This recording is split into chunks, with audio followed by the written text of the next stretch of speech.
Out of the way, you! So this past Tuesday, the San Andreas Mercenaries DLC was released, and I'm not going to sit here and read patch notes that were already revealed to us through the newswire. I'm not going to sit here and complain about the 188 cars that were removed. I'm not going to sit here and complain about the glitches. Those are all separate videos. Some of those videos are already made, and I'm not going to waste you guys' time. This is like a no BS, straightforward review of the DLC, day one content, drip feed, my thoughts, and how to make money on it. So with all that out of the way, let's go ahead and just jump right into the video. So for day one content, you're gonna need the Avenger. It doesn't show here on the screen right now because I already own the Avenger, but the starting price for the Avenger is $3.4 million. That's for the trade price, and if you haven't unlocked the trade price, you're gonna be spending about $4.7 million. You need the Avenger, and you also need the Terminal Workstation, and that is pretty much where all the story missions and the free roll missions are. It kind of works like the Terabyte client job tablet computer thing they have in the Terabyte. So that costs $1.4 million. As you can see here on the left side of the screen where it says Merryweather, those are all of the story missions, and to the right, there's the Los Santos Angel missions. And those are the missions you do with Charlie, and these ones are actually really fun. These ones have a lot of replayability to them, and they do pay out quite a bit. They are a bit time consuming, we'll get into that later, but I really want to get into the Charlie upgrades. Charlie upgrades, think of like a Monty Tech before the Avenger, basically. The first upgrade is a Mammoth Avenger Thruster. It's a second jetpack that you can store into the back of the Avenger, and it costs $1.2 million, but for me, for some reason, it only costs about $700,000. And unfortunately, you can't weaponize this jetpack. It's pretty much just used for transportation only. You can't use it for missiles or machine guns or whatever, but you can spawn it in pretty close to you through the interaction menu. And now for autopilot fences. There's a stealth module that puts the Avenger off the radar, pretty much like the Akula, and that only works when you're in autopilot, by the way. These are autopilot fences, so you can't be stealth mode in the Avenger while flying around. You have to be in autopilot, and that costs $350,000. And also the missile lock-on jammer, which prevents being locked onto by honing missiles, obviously. That's another $350,000. You can only have one of these. You cannot have both, unfortunately. But honestly, you're just better off with the stealth module. I think the missile lock-on jammer is actually a waste of money considering how big the Avenger is. Any player that has more than 2 brain cells who knows how to manually aim their helicopter or their RPG on the ground or honing missiles on the ground, they can easily hit you if they really wanted to. And also the Avenger is armored enough so where you don't even have to worry about missiles. And then the machine guns, they cost $195,000. The machine guns, they're super generic. Think of the machine guns of the Night Shark, and it's pretty much that. They're not explosive cannons like the laser, the Hydra, or the Raiju. They're pretty basic, so you can live without them, honestly. And then there's the missile launchers, which are honing missiles that cost $240,000. These are basically like the missiles on the Buzzard. You can't repeatedly fire these like the missiles on the Sparrow. You can only fire them twice, and then there's a 5-second cooldown before you can fire them again. But I would say they're worth picking up, especially if you're doing the new Merryweather missions. And now for the new vehicles that came out day one of this DLC. First is the Itali GTO Stinger TT, which costs $2.3 million. You can also add a mining tech to this vehicle as well, so keep that in mind. I would say to buy this vehicle, honestly. And then there's a Vapid Click Wagon. Now, the Vapid Click came out with the last DLC. This is the wagon variant. I would say not to buy this, honestly, in my opinion. Especially since you can't remove the wooden panel on the sides. And then there's the Maibatsu Monstrosity. And it's a cool vehicle, honestly. It's $1.4 million. It's a nice looking vehicle. You know, it performs alright. It has some decent customizations, but you can get it if you want to. This is your kind of vehicle, but I would say save your money, honestly. And then there's a Vapid Rattle. I haven't bought this one yet, but I do plan on it. It's an off-roader, trophy truck looking vehicle. So I would say buy this if you're into off-roading. It's $1.8 million, so it's more on the expensive side. So, you know, save up your money or wait for it to be on sale. Then there's the Walton L35, which costs $1.6 million. This is a really nice truck. It is just so nice to look at, even when it's stock. But there's a lot of cosmetic upgrades to this vehicle. And from what I've heard from other YouTubers, this vehicle is good off-roading. So if you're into off-roading, I would say to get this truck. Or if you just like to have a pickup truck that has a lot of modifications as well, get this truck also. And then on Warstock, there is a Streamer 216. Now, I haven't bought this, but for what I'm seeing through other YouTubers, they said that this is a bomber plane. It carries 50 bombs, but unfortunately, that's about it. It has machine, but it can get blown up with one RPG, so it's not even worth it. It's really not worth it, especially since it's $2.2 million. And now the vehicle that everybody's been waiting for, the vehicle that was teased the most in trailers and whatnot, that being the F-160 Raiju. Now the buy it now price is $6.8 million, but the trade price is $5.1 million. And I would say to get the trade price, get the trade price. You get the trade price by completing the new story missions, and I think it's a great jet, and we're gonna talk about that in my next segment of this video. And now I want to test out the new fighter jet that's been added to the game. This fighter jet is like the biggest hype about the DLC, and this fighter jet has honing missiles, and these honing missiles are just like the ones on the Hydra and the laser. They shoot twice, and they have a 5-second cooldown. They shoot again, and also these have nerfed explosive cannons, just like the Hydra and the laser. So as you can see in the footage I'm showing you, that there's the explosive cannon on the Raiju is not that great, and that's because the explosive cannons on all the fighter jets have been nerfed. And also, of course, another big thing about this jet is that it's VTOL. As you can see here, it's taking off like a helicopter, and then I press the left analog stick on my controller, and then it switches into flight mode, I guess you can call it. And yeah, it's a super fast and nimble fighter jet. It's actually really easy to dodge missiles with this jet, and I'm gonna show you here in this headhunter mission how good it is against combat. As you can see here in this footage, when I'm shooting the NPCs, they don't die instantly when I shoot them with the explosive cannon. They just kind of get ragdolled, so you gotta shoot them a few times. So thankfully, if you're on the ground and you're fighting a fighter jet now, you don't have to worry about the explosive cannon is diving down and killing you. So you actually have a fighting chance now. And although I didn't record it, from what I tested on the day 1 of the DLC, the Raiju can take up to 3 Honey missiles before blowing up. That may be the case because I wasn't inside of my Raiju when I shot the Raiju, but from what I tested again on day 1, it takes up to 3 Honey missiles to blow up. And now for the drip feed. So there is the EV Hellfire, or EV Gauntlet, and it's just an electric Hellfire pretty much. It's going to have a Monitech, and this is what was shown in the newswire. It's going to be drip fed, and I'm probably going to pick it up just because it has a Monitech.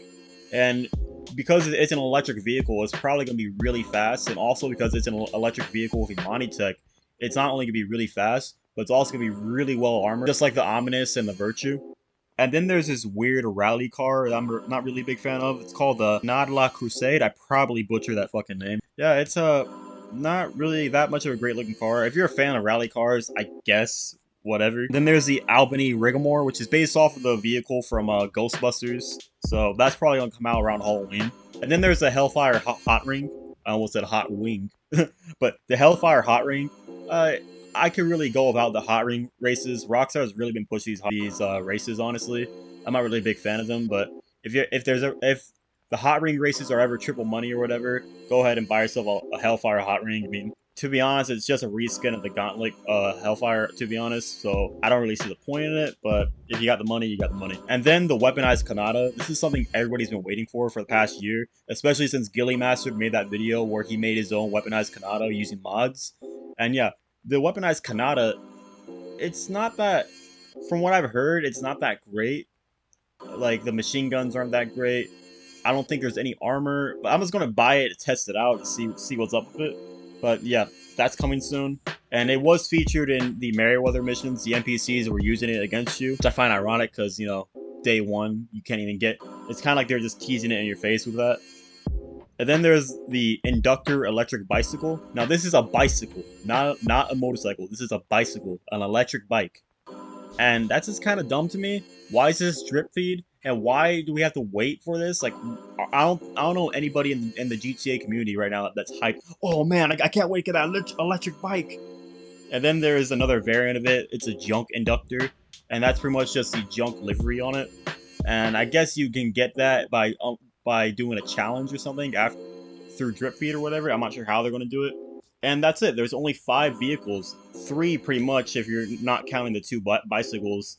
I don't know how they're going to do this drip feed. I'm not sure they're going to stretch it out like they did the other ones. Most likely they will. I'm not sure. I'm not a GTA insider.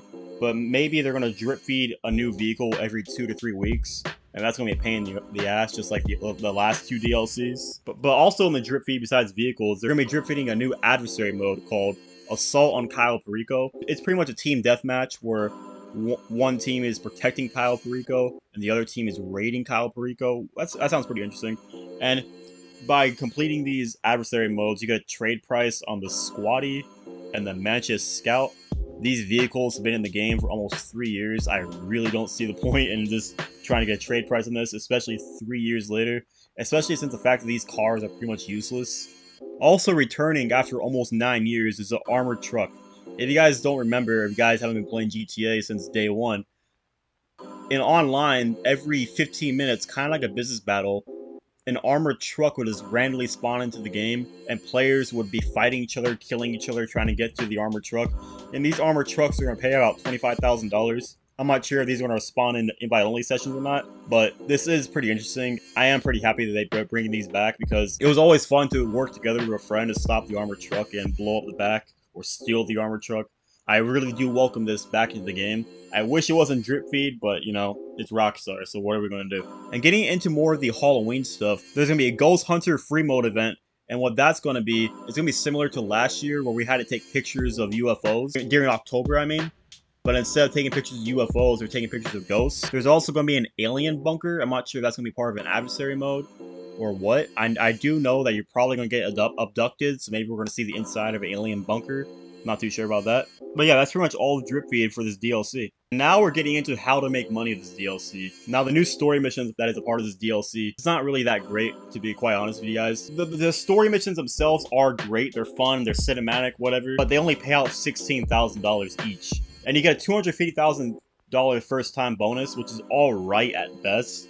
But you're not going to be making a lot of money just doing the story missions. You're actually better off doing the Los Santos Angel mission, which is on the right side of the terminal when you open your terminal in the back of the Avenger. And these missions, they act like client jobs almost. They pay out between $50,000 to $70,000. And also, much like the payphone hits, there's an objective bonus. So if you do a certain objective, like for example, you destroy the backup generators in one of the missions, you get a bonus. I think the bonus is like $25,000, something along those lines. I'm not quite sure. And in this footage you see in the background, it is a bit time consuming, as you can see on my timer.